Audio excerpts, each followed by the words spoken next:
Every 40 seconds, someone in the US has a stroke. Someone dies from a stroke every 4 minutes. Over 140,000 people die each year due to stroke. 795,000 people in the US have a stroke each year. Over 600,000 of those are first-time strokes. There are over 6.5 million people in the US who've ever had a stroke. 1 out of every 1,000 people will have a stroke in their lifetime. 1 in every 20 deaths are due to stroke. Strokes cost the U.S. an estimated $34 billion each year. Stroke is the leading cause for serious long-term disability.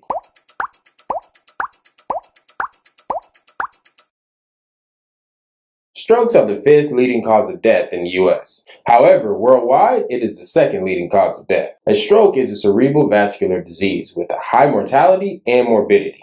It occurs when oxygen-rich blood is blocked to a certain part of the brain. The 2 main types of strokes are ischemic and hemorrhagic. Ischemic is the more common type. Another condition that is similar is transient ischemic attack. These are referred to as TIAs or mini strokes. Symptoms mainly depend on what part of the brain is affected. These include sudden weakness, numbness, signs of paralysis, speech problems and trouble seeing, dizziness, trouble walking, and severe headaches. Usually, only one side of the body is affected. Nausea and vomiting are also possible symptoms. There are many risk factors for stroke. These include high blood pressure, diabetes, heart disease, and smoking. Other risk factors are alcohol and drug use, overweight and obesity, lack of physical activity, unhealthy diet, and stress and depression. Age, gender, race, and ethnicity have also shown to have varied stroke risks. Treatment for stroke include medication or medical procedures, and lifestyle changes and risk factor modification. For this video, we will take you through the progression of how hydrogen may potentially help. We'll go from general prevention all the way down to survival rate after a stroke, and all the steps in between. Prevention for strokes is something that everyone should be concerned about, not just for those with the risk factors or history of stroke. According to this, the message is clear. Upscale efforts to prevent stroke are urgently needed in all regions, as there is still no country in the world where the stroke burden is decreasing. In fact, the focus on clinical treatments alone will not reduce the burden of stroke. The emphasis needs to shift to acknowledge the importance of behavior change. The modification of risk factors are the main resource for effective prevention of stroke. It has even been estimated that with effective lifestyle changes, about half of all strokes may be prevented. It is now said that stroke should no longer be regarded as a disease for the elderly. 2/3 of all strokes occur among people younger than the age of 70. In fact, preventive action should start early in life and continue throughout the life cycle. Now, hydrogen can aid in the prevention of strokes in many ways that will be elaborated throughout the duration of this video. A number of recent studies have revealed that stroke and oxidative stress are closely related. Excessive oxidative stress may have deleterious effects on clinical outcome in acute ischemic stroke. Therefore, antioxidants have been considered in prevention and treatment of stroke, and certain agents with antioxidant effects did have neuroprotective effects. If you've watched most of our videos, then you know that one of hydrogen's main benefits is the reduction of oxidative stress. It even says here that hydrogen may significantly reduce the possibility of stroke. Some of the bigger ways hydrogen can help with stroke prevention is aiding in the main risk factors of stroke. Risk factors are like warning signs that a more serious health issue, like stroke, could possibly occur. All these risk factors either have been or will be covered in more depth in this video series. First, a little background on stroke risk factors. Stroke prevention begins with recognition of its risk factors by a patient and clinician treating the patient. However, patients' awareness remains a limitation in the treatment of risk factors, and most patients having a stroke have multiple risk factors. There is overwhelming scientific evidence that by modifying risk factors, the risk of stroke reduces greatly. These 4 lifestyle risk factors are of major importance for stroke: tobacco use, unhealthy diet, physical inactivity, and harmful use of alcohol. Research shows that hydrogen can potentially mitigate the damaging effects associated with each of these risk factors. Hypertension or high blood pressure is the most prevalent modifiable risk factor for stroke. In fact, about 30% of the US has high blood pressure. Hypertension is twice as important for stroke as it is for heart disease. This study explains that there is a direct and continual relationship between blood pressure and recurrent strokes. They even suggest that lowering blood pressure by 10 systolic and by 5 diastolic would result in a 40% lower risk of stroke death. The results from this article says that after treatment with hydrogen, high blood pressure generally decreased for the patients, and in some instances, patients reach normotensive status. Hyperglycemia is also one of the major risk factors of mortality and morbidity after an ischemic stroke. In fact, according to this, impaired glucose tolerance doubles the risk of stroke. Diabetes even increases post-stroke mortality and adversely affects post-stroke outcomes as compared with stroke patients without diabetes. In this study, we see that hydrogen-rich water normalized the oral glucose tolerance test and may have a beneficial role in the prevention of insulin resistance.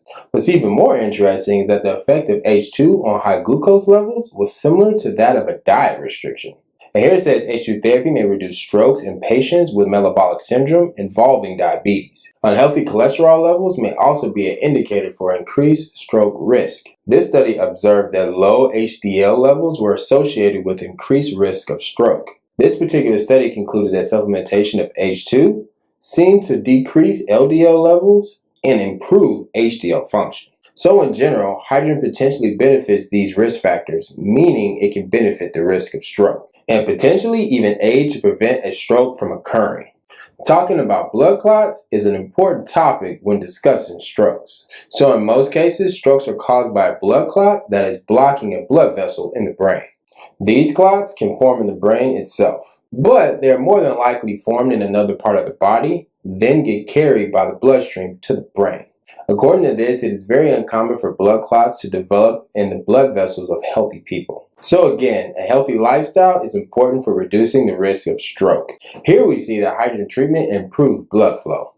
And here it says that hydrogen gas might be effective against blockage or closing of the carotid artery. And here we see that the treatment of hydrogen-rich water decreased the rate of blood cell clotting by 29%.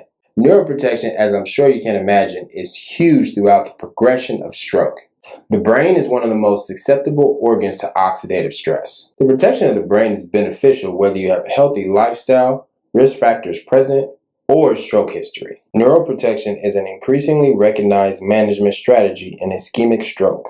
It promises to assist clinicians in reducing stroke mortality rates and improving quality of life of survivors. Here it says that hydrogen exhibits brain protective functions through anti-inflammatory, antioxidant, and anti-apoptotic effects. And here, inhalation of hydrogen gas decreased oxidative stress and exerted neuroprotective effects. This one says that there is substantial evidence that hydrogen provides neuroprotection of oxidative stress-induced damage in neurological diseases such as cerebral ischemia. H2 also has neuroprotective effects against global ischemia. There is mounting evidence that gases such as hydrogen are able to provide neuroprotection after strokes. Here, hydrogen administration after hypoxia appeared to provide brain protection. And here, hydrogen inhalation had an effect comparable to that of a neuroprotective drug used to treat cerebral infarction.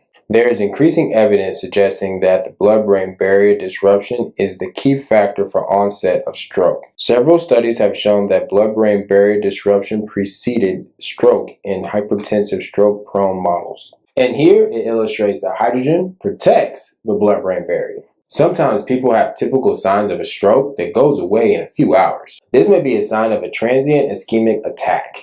This is also known as a TIA, or sometimes called a mini stroke. It is where the blood flow to the brain is temporarily blocked. It happens when a blood clot is formed but then breaks up again before the brain is damaged more severely. Every year in the U.S., 200,000 to 500,000 patients are diagnosed with having experienced a TIA. However, 300,000 to 700,000 people experience symptoms like a TIA but never seek medical attention for their symptoms. It may seem as though TIAs isn't too big of a deal, but having a TIA is a warning that the person is at risk of a more serious and debilitating stroke.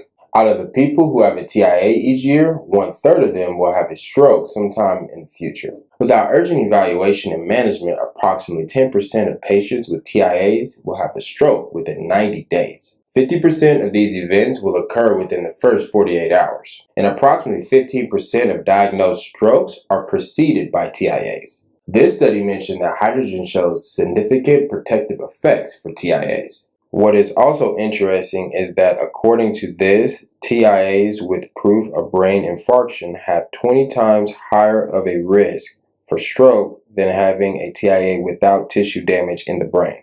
But we see here that hydrogen gas was effective for the improvement of the brain tissue damage. So now we get into what an actual stroke looks like. Approximately 80% of all strokes are ischemic. Ischemic strokes results from an obstruction to the cerebral arteries. This blocks the blood flow to a portion of the brain, causing brain tissue damage. Ischemia induces elevated production of ROS, which can damage cellular and extracellular elements. After ischemia, the restoration of blood, called reperfusion, is critical. However, the reperfusion causes additional damage, which can be more harmful than the ischemic stroke. Reperfusion itself generates an overproduction of ROS, leading to reperfusion injury. Well, here it says that H2 can significantly decrease the damage of cerebral ischemia reperfusion caused by oxidative stress. The major findings here were that hydrogen could reduce brain tissue damage and improve neurological function. And here it says hydrogen has antioxidant and anti-apoptotic activity that protect the brain against ischemia, reperfusion, injury, and stroke. It's stated here that hydrogen could be a novel therapeutic approach to enhance recovery of ischemic reperfusion injury. This study is really exciting though. It's a human clinical study on the effects of hydrogen on brain tissue damage after an ischemic stroke. The findings suggested that the tissue damage was milder and recovered more quickly in the H2 group than in the control group. On day 3, a significant improvement on the stroke score in the H2 group was observed, whereas the stroke score became worse in the control group by this time. And then by day 5, the recovery of the tissue damage already started to occur in the H2 group. In this study, they also demonstrated that hydrogen was more beneficial than an approved pharmaceutical drug for strokes. According to this, upon ischemic stroke onset, 8 to 30% of patients suffer hemorrhagic stroke. Due to its suppressive effects, the risk of brain hemorrhaging was decreased upon H2 administration. Hemorrhagic strokes are often more severe than ischemic strokes. It includes intracerebral and subarachnoid hemorrhages. The mortality rate of these hemorrhages have been reported as high as 40 to 50%.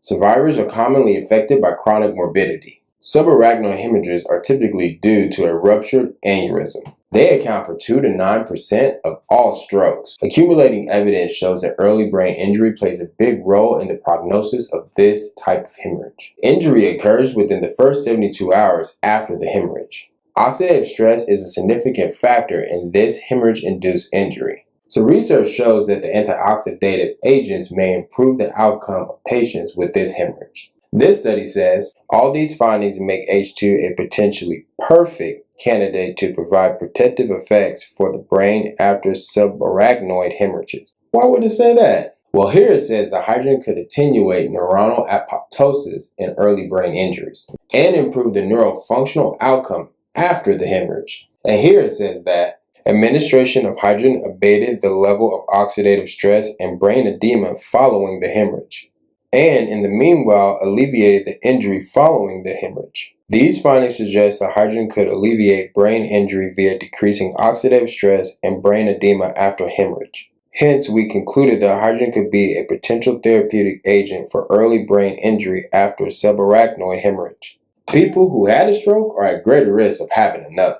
About 40 out of every 100 people who survive a stroke have another one within the next 10 years. The risk is especially high within the first 6 months. Reoccurring strokes account for 25 to 30% of all strokes. They generally represent unsuccessful secondary prevention.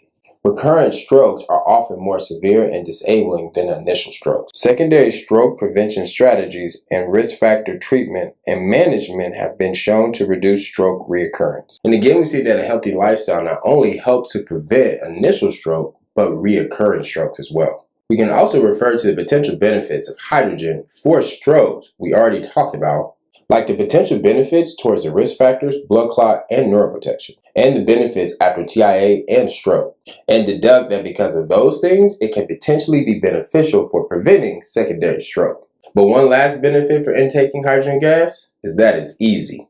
So the most important behavioral risk factors for stroke include smoking, unhealthy diet, physical inactivity, and alcohol abuse. These risk factors are responsible for about 80% of heart disease and stroke. Despite the improvements in treatment through medical advances and government targets, adherence to secondary prevention measures is reportedly low. In a study on 2,000 stroke patients, a quarter of them discontinued one or more of their secondary prevention medication within 3 months. And then, after 1 year following the stroke, 22% of them continued to smoke. 36% remained obese and 4% continued to drink excessively. This suggests that the public's underappreciation of the potential seriousness of stroke may be a reason for decreased compliance with secondary stroke prevention measures. Why does this matter? Hydrogen administration can be a simple addition to a daily regimen. Lifestyle habits should be improved, but it's definitely hard for most. While working to improve the habits, hydrogen can potentially protect the body from some of the bad effects of those habits, which in turn can potentially help to aid in preventing or prolonging recurrent stroke. Stroke is the #1 cause of long-term disability. Most people survive strokes. Strokes can affect patients physically, mentally, and emotionally, or a combination of the three. It can bring a heavy burden to society. Disability, handicap, or quality of life have a higher outcome in the impact of stroke. Numerous studies have identified that the severity in neuronal apoptosis is indirectly correlated with neural function, which suggests that apoptosis of neurons play an important role in the quality of life for a hemorrhagic stroke survivor. The results indicate that hydrogen might attenuate neuronal apoptosis specifically. This present study suggests that the ingestion of hydrogen water can improve neurological function outcome. This beneficial effect may be due to the attenuation of the blood-brain barrier disruption via reduction in ROS. So overall, the data suggests that hydrogen can potentially improve the quality of life of stroke patients. Stroke has approximately a 20% mortality rate within the first 30 days. An unhealthy lifestyle is not only associated with a higher risk of stroke, but also a higher mortality rate after stroke. Here it says that small doses of H2 can significantly reduce the mortality in cases of stroke that target the entire brain. Inhalation of hydrogen gas improved the survival rate from 8 to 50% following the stroke. And finally, the results here suggest that hydrogen treatment improved neurological function, intended to improve overall survival. Okay, so if you're still watching, thank you. Living in the US, strokes are something we hear about all the time. Hopefully this video was useful in unpacking the seriousness of it. In the time since you've been watching this video, approximately 26 people had a stroke. In the same amount of time, approximately 4 people died from a stroke. Be sure to share this video. Maybe one day we can help those numbers go down with hydrogen. And that's your dose of H2 in 2 to 20 minutes.